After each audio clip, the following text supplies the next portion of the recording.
Hello everyone. Class 12 CBSE विषय हिंदी पाठ संख्या 13। पाठ का नाम है काले मेघा पानी दे। लेखक धर्मवीर भारती। देखिए, लेखक का जन्म सन 1926 में इलाहाबाद में हुआ। इनकी प्रमुख रचनाएं कनुप्रिया, 7 गीत वर्ष, ठंडा लोहा, बंद गली का आखिरी मकान, सूरज का 7वां घोड़ा, गुनाहों का देवता, अंधा युग, ठेले पर हिमालय, ये इनके निबंध संग्रह थे। प्रमुख सम्मान इन्हें पद्मश्री सम्मान, व्यास सम्मान व साहित्य के कई अन्य राष्ट्रीय पुरस्कार भी इन्हें दिए गए। इनकी मृत्यु सन 1997 में हो गई थी। अब हमारा जो पाठ है वो है काले मेघा पानी दे। देखिए बेटा, इस प्रस्तुत पाठ में क्या बताया गया है कि पुरानी परंपराओं को मानने वाला व्यक्ति और वर्तमान युग में उन मान्यताओं को न मानने वाले के बीच में विरोध दिखाया गया है। देखिए, काले मेघा पानी लोक प्रचलित विश्वास और विज्ञान के द्वंद्व का सुंदर चित्रण है। कैसे इस पाठ में एक जीजी होती है और उसका एक भाई होता है। जो जीजी है वो पुरानी परंपरागत मान्यताओं को मानती है, अंधविश्वासों को मानती है, लेकिन जो भाई है वो इस युग का, वैज्ञानिक युग का व्यक्ति है, वो इन चीज़ों को नहीं मानता। ठीक है, तो इस पाठ में जैसा कि कई ऐसे अंधविश्वास वाली बातें आई हैं, तो किस तरीके से जीजी अपने भाई को समझाती है। देखिए, जैसा कि बताया गया है, लोक प्रचलित विश्वास और विज्ञान के द्वंद्व का सुंदर चित्रण है इस पाठ में। काले मेघा पानी दे। विज्ञान का अपना तर्क है और विश्वास का अपना सामर्थ्य है। इसमें कौन कितना सार्थक है, यह प्रश्न पढ़े लिखे समाज को उद्वेलित करता रहता है। इसी दुविधा को लेकर लेखक ने पानी के संदर्भ में प्रसंग रचा। आषाढ़ का पहला पखवाड़ा बीत जाने के बाद भी खेतों और बहुकाज प्रयोग के लिए पानी न हो तो जीवन चुनौतियों का घर बन जाता है। देखिए, भरी गर्मी हो, पानी ना हो, पानी के बिना जीवन क्या है, बेकार है। जल है तो जीवन है, जल के बिना कुछ नहीं। चुनौतियों का निवारण विज्ञान न कर पाए तो उत्सव धर्मी भारतीय समाज चुप नहीं बैठता, वह किसी जुगाड़ में लग जाता है। प्रपंच रचता है, हर कीमत पर जीवित रहने के लिए अशिक्षा और बेबसी के भीतर से उपाय और काट की खोज करता है। लेखक ने अपने किशोर जीवन के इस संस्मरण में दिखाया है कि अनावृष्टि दूर करने के लिए, ठीक है, मतलब बारिश नहीं आती थी, बहुत ज़्यादा सूखा था, दूर करने के लिए, बारिश लाने के लिए गांव के बच्चों की इंद्र सेना द्वारा द्वार द्वार पानी मांगने चलती है। और लेखक का तर्कशील किशोर मन भीषण सूखे से उसे पानी की निर्मम बर्बादी के रूप में देखता है। इसे किशोर मन का वितर्क नहीं, वैज्ञानिक तर्क ही कहना चाहिए। और विज्ञान विषय की इतने दीर्घ काल तक पढ़ाई और विज्ञान उपलब्ध आविष्कारों से अपने जीवन को भौतिक सुख सुविधाओं से भरते रहने के बावजूद इस देश के जनमानस में ऐसी वैज्ञानिक दृष्टि का न जन्म पाना अफसोस भी कहा जा सकता है। पर जनता के सामूहिक चित्त में बैठे विश्वासों का क्या करें कि जो हमारे लोगों के अंदर, चाहे समय कितना अधिक बदल गया है, विज्ञान का युग आ गया है, लेकिन लेखक कह रहा है वर्तमान समय में भी लोग कैसे पुरानी परंपराओं में फंसे हुए हैं, अंधविश्वासों को मानते हैं। तो विज्ञान का क्या काम रह गया, कैसे ऐसे लोगों को समझाया जाए। जनता के सामूहिक चित्त में बैठे विश्वासों का क्या करें, जिनसे संचालित होने वाले कुछ लौकिक कर्मकांड संस्कृति की घटना के रूप में हमें लगते हैं। यदि वे विश्वास प्रत्यक्ष जानलेवा या नस्ल, जाति, मजहब और लिंग के आधार पर किसी समुदाय के लिए अपमानजनक हो, तब तो उन्हें अंधविश्वास कहकर उनका शीघ्रातिशीघ्र निराकरण ही एकमात्र कर्तव्य है। पर यदि कुछ विश्वास विज्ञान सम्मत न होकर भी उक्त तरह से हानिकर न हो तो उनके साथ भी उसी प्रकार का बर्ताव क्या उचित है? ऐसा करने में क्या हमारे सांस्कृतिक मन के खाली खाली हो जाने का खतरा नहीं है। देखिए इस पाठ में ये बताया गया है कि लोग वर्तमान युग में विज्ञान का युग आने के बाद भी लोग कितने अंधविश्वासी हैं। ठीक है, जीजी और जीजी के भाई के माध्यम से इस बात को बताया गया है कि जीजी का जो भाई होता है वो वर्तमान युग का युवक है। ठीक है, जो वर्तमान युग विज्ञान का युग है, और जीजी पुरानी परंपराओं को मानने वाली अंधविश्वासी महिला है। अब गांव में क्या होता है, अतिवृष्टि को रोकने के लिए बारिश नहीं होती, चारों तरफ सूखा ही सूखा है, हर किसी को पानी की आवश्यकता है, जल है तो जीवन है। तो जीजी क्या क्या करते हैं, सारे बच्चे गांव में, उनकी मान्यता है कि गांव के छोटे छोटे बच्चे नंग दड़ंग होकर, मिट्टी में लोट पोट होकर हर घर के आगे जाके खड़े हो जाते हैं, और उन बच्चों की टोली को मेंढक मंडली या इंद्रसेना का नाम भी दिया जाता है। और वो बच्चे क्या करते हैं, हर घर के आगे खड़े होके गंगा मैया की जय, और घर की महिलाएं जो भी घर में पानी भरा होता है, एक बाल्टी एक कलश, उन बच्चों के ऊपर डालती हैं। जो जीजी का भाई है लेखक, वो ये मानता है कि ये पानी की बर्बादी है। एक तो हमारे पास पानी है नहीं, एक तो वैसे ही सूखा पानी नहीं हो रहा, ऊपर से जो थोड़ा बहुत पानी हमारे पास है उसे भी ऐसे बिखेरना पानी की बर्बादी के अलावा और कुछ नहीं है। तो जीजी उसे कई उदाहरणों के माध्यम से समझाती है कि ये पानी की बर्बादी नहीं है। क्यों नहीं है, जीजी उसे कहती है कि हमें कुछ पाने के लिए पहले कुछ देना होता है। ठीक है, जैसे जीजी कहती है कि किसान खेत में फसल बोता है, जब किसान खेत में फसल बोता है तो फसल बोते समय पहले 10-15 किलो साफ सुंदर स्वस्थ अच्छे बीज खेतों में डालता है, तब जाके कहीं वो 40-50 मन गेहूँ उठाता है। कहने का तात्पर्य है कुछ पाने के लिए थोड़ा बहुत देना भी होता है। ये तो इस तरीके का है जैसे इंद्र देवता से बारिश लाने के लिए ये सब करना सूर्य को अर्घ्य देने के बराबर है। विश्वास की भी तो एक रचनात्मक भूमिका हो सकती है। आपातकाल में निराशा दूर करने या अधीरता को थामने अथवा विभक्त जन चेतना को जोड़ने के अर्थ में अब सवाल रहता है कि बारिश के लिए किए जाने वाले उक्त भोले प्रयत्न किस कोटि के अंतर्गत है। लेखक ने कोई निर्णय नहीं दिया, पर एक बात स्पष्ट होती है कि जीजी की संतुष्टि और अपने प्रति उनका सद्भाव बचाए रखने के लिए उन तमाम रीति रिवाजों को ऊपरी तौर पर ही सही अपनाने को बचपन में बाध्य बना रहता था। इससे क्या संकेत लिया जा सकता है, विज्ञान का सत्य बड़ा है या सहज प्रेम का रस, या दोनों। देखिए लेखक क्या कह रहे हैं कि मैं विज्ञान को मानता था, मतलब इस युग का था, मुझे ये सब चीज़ें बेकार लगती थी, अंधविश्वासों में मैं नहीं पढ़ता था, लेकिन जीजी की प्रेम भावना ने, ठीक है, मुझे इन सबको मानने के लिए विवश किया। अब ये समझ नहीं आता कि विज्ञान का सत्य बड़ा है या सहज प्रेम का रस। अब आइए बेटा अपने प्रकरण पर। काले मेघा पानी दे, जैसा कि पाठ के टाइटल से ही पता चल रहा है कि काले मेघ, मेघ मीन्स बादल, काले काले बादल पानी बरसाओ।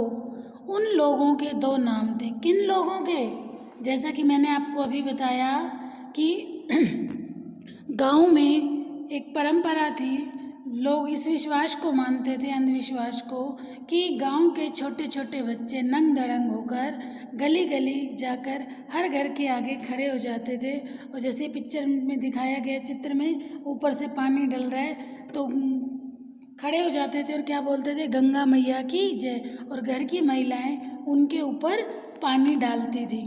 ठीक है, एक तो देखो पानी वैसे ही नहीं और ऊपर से पानी की बर्बादी। तो इन लोगों के दो नाम थे, इंद्रसेना या मेंढक मंडली। समझ आया इंद्रसेना किसे कहते हैं, मेंढक मंडली, बिल्कुल एक दूसरे के विपरीत। जो लोग उनके नग्न स्वरूप शरीर, उनके उछल कूद, उनके शोर शराबे और उनके कारण गली में होने वाले कीचड़ कांदों से चिढ़ते थे, वे उन्हें कहते थे मेंढक मंडली। देखिए मेंढक मंडली तो वो लोग कहते थे जो इन बच्चों से चिढ़ते थे। ठीक है, उनकी अगवानी गलियों से होती थी, वे होते थे 10-12 बरस से 16-18 वर्ष के लड़के, 10-12 साल से लेकर 18 वर्ष की आयु के उम्र के बच्चे। मेंढक मंडली किसने नाम दिया इन बच्चों को? जिन्हें ये बच्चे अच्छे नहीं लगते थे। ये उछल कूद करते हुए, शोर शराबा करते हुए, कीचड़ फैलाते हुए जाना, कीचड़ फैलाना, तो उन्होंने इन बच्चों को नाम दे दिया मेंढक मंडली। वे होते थे 10-12 वर्ष से लेकर 18 वर्ष के। ठीक है। सांवला नंगा बदन, सिर्फ एक जांघिया या कभी कभी सिर्फ लंगोटी, एक जगह इकट्ठे होते। पहले वो सबसे पहले क्या करते? जयकारा लगाते थे। क्या? बोलो गंगा मैया की जय। जयकारा सुनते ही लोग सावधान हो जाते थे। स्त्रियां और लड़कियां छज्जे बारजे से झांकने लगती थी और यह विचित्र नंग धड़ंग टोली उछलती कूदती संवेद पुकार लगाती थी एक साथ। काले मेघा पानी दे, गगरी फूटी बैल प्यासा, पानी दे गुड़ धानी दे, काले मेघा पानी दे। उनकी आवाज़ सुनते सभी महिलाएं लड़कियां छज्जों पर से देखती और ये क्या बोलते थे? काले मेघा पानी दे। उछलते कूदते एक दूसरे को धकियाते ये लोग गली में किसी दुमहले मक सामने रुक जाते। पानी दे मैया इंद्रसेना आई है।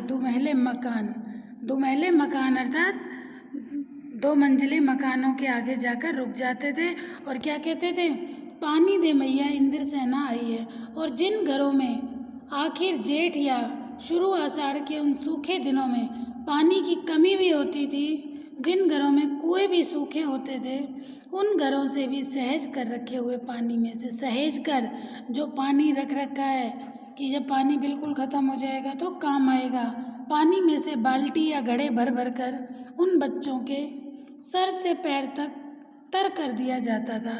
ये भीगे बदन मिट्टी में लोटपोट लगते थे। पानी फेंकने से पैदा हुए कीचड़ में लथपथ हो जाते थे। हाथ पांव बदन मुंह पेट सब इनका गंदा कीचड़ में हो जाता था। कीचड़ और मलकर फिर हाँक लगाते, बोल गंगा मैया की जय, और फिर मंडली बांध कर उछल कूदते अगले घर की ओर चले जाते। एक घर में ऐसे पानी इनके ऊपर डालता, वापस कीचड़ में लोटपोट होते, फिर दूसरे घर के आगे जाते, वहाँ भी ऐसे ही करते। फिर मंडली बांध उछलते कूदते हुए बच्चे अगले घर की ओर चल पड़ते थे। बादलों को टेरते और क्या बोलते थे? काटते। बादलों को देखते और काले मेघा पानी दे। वो सचमुच ऐसे दिन होते थे जब गली मोहल्ला गांव शहर हर जगह लोग गर्मी में भुन भुन कर त्राहिमाम कर रहे होते थे। जेठ के 10 तपा बीत कर आषाढ़ का पहला पखवाड़ा भी बीत चुका होता था, पर क्षितिज पर कहीं बादल की रेखा भी नहीं दिखती थी। कुएं सूखने लगे थे। नलों में एक तो बहुत कम पानी आता था और आता भी था तो आधी रात को भी मानो खोलता हुआ पानी। देखिए लेखक क्या बता रहा है कि भरी गर्मी की बात, जहाँ बारिश बिल्कुल नहीं होती थी, पानी की बहुत ज़्यादा कमी थी, वो शहरों की तुलना में गाँव में और भी हालत ख़राब होती थी। जहाँ जुताई होनी चाहिए थी वहाँ खेतों की मिट्टी सूख कर पत्थर हो जाती थी, फिर उसमें पपड़ी पड़कर ज़मीन फटने लगती थी। लू ऐसी कि चलते चलते आदमी आधे रास्ते में लू खाकर गिर पड़े। ढोर डंगर प्यास के मारे मरने लगते थे, लेकिन बारिश का कहीं नामो निशान नहीं था। लेखक बता रहा है कि वो स्थिति थी उस समय, बारिश का कहीं कोई नामो निशान नहीं, चारों तरफ सूखा ही सूखा और लू भरी गर्मी, लू चलती थी। ऐसे में ढोर डंगर भी प्यास के मारे मरने लगते थे, लेकिन बारिश का कहीं नाम निशान नहीं। ऐसे में पूजा पाठ कथा विधान सब करके लोग सब हार जाते। तब अंतिम उपाय के रूप में निकलती है इंद्रसेना। गांव के लोग सारे जतन कर लेते थे पूजा पाठ इंद्र देवता को प्रसन्न करने के लिए। अंत में इस उपाय को करते थे। किस उपाय को? ये बच्चे जो है, ये मेंढक मंडली और ये क्या इंद्रसेना बनकर घर घर जाते थे, कीचड़ों में लोटपोट होते थे और घर की महिलाएं इन पर पानी डालती थी। लथपथ निकलते पुकारते हुए अंतिम उपाय के रूप में निकलती थी यह इंद्रसेना। वर्षा के बादलों के स्वामी हैं इंद्र। और इंद्र की सेना टोली बांधकर कीचड़ में लथपथ निकलती थी।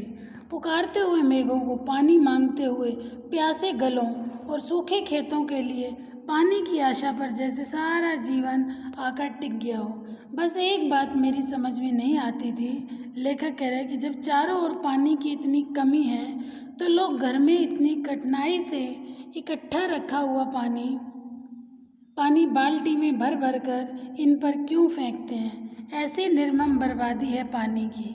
देश देखिए, ये चित्र में दिखाया गया है कि कैसे महिलाएं, पहले ये बताया गया कितनी गर्मी, पानी की कितनी कमी, जानवर प्यासे, खेत बिल्कुल सूखे पड़े हैं, कुएं सूख गए, पानी नहीं है। फिर ऊपर से गांव की महिलाएं देखो इस तरीके से करना, बच्चों के ऊपर पानी डालना, कि कितनी क्षति होती है इस तरह के अंधविश्वासों से। लेखक कह रहे हैं मैं ये सोच रहा हूँ कि इस तरह के अंधविश्वासों से देश की कितनी क्षति होती है, देश को कितना नुकसान होता है इस तरह के अंधविश्वासों से। कौन कहता है इन्हें इंद्र की सेना? अगर इंद्र महाराज से ये पानी दिलवा सकते हैं तो खुद अपने लिए पानी क्यों नहीं मांग सकते? ठीक है, लेखक कह रहा है कौन कहे इन्हें इंद्र सेना? ठीक है, अगर इंद्र महाराज से ये पानी दिलवा सकते हैं तो खुद अपने लिए पानी क्यों नहीं मांग लेते?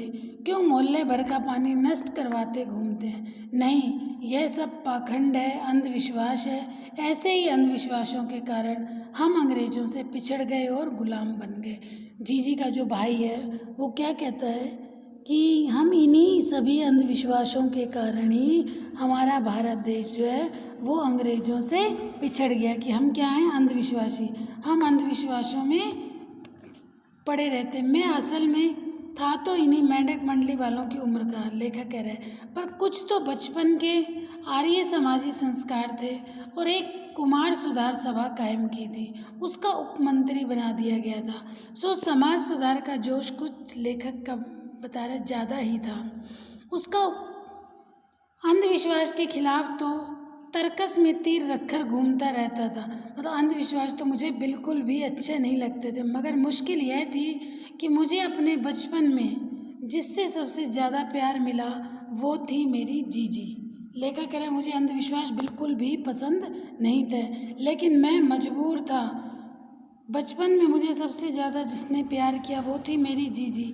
यूँ मेरे रिश्ते में कोई नहीं, उम्र में मेरी माँ से भी बड़ी। देखिए जीजी के बारे में बता रहे हैं, कोई सगी बहन नहीं थी, उम्र में माँ से बड़ी, पर अपने लड़के बहू सबको छोड़कर उनके प्राण मुझी में बसते थे।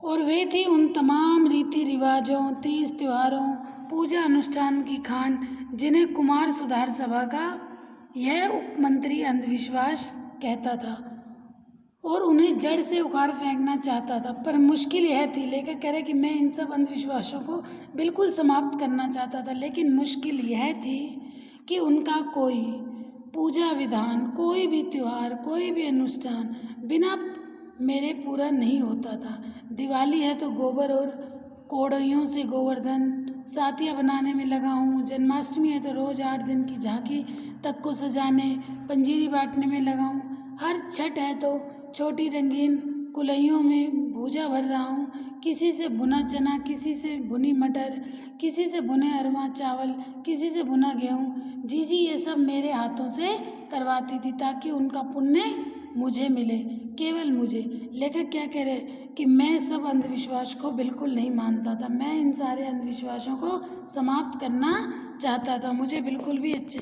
लेकिन जो जीजी थी वो पुरानी परंपराओं वाली थी, कोई भी वार त्योहार, कोई भी कार्य होता वो सब मेरे ही हाथों से करवाती थी, तो मैं ज़्यादा उन्हें कुछ कह नहीं सकता था और मुझे उनकी बात को मानना होता था। कौन कह रहा है? ये लेखक वर्तमान युग का व्यक्ति है, वो वैज्ञानिक दृष्टि से हर चीज़ को देखता है और जीजी पुरानी परंपराओं को मानने वाली अंधविश्वासी महिला है। तो ये अभी तक इस पाठ में ये बताया कैसे इंद्र सेना मेंढक मंडली कौन थी, क्यों ये घर घर जा जाकर पानी मांगते थे और कैसे पानी को बिखेर देते थे।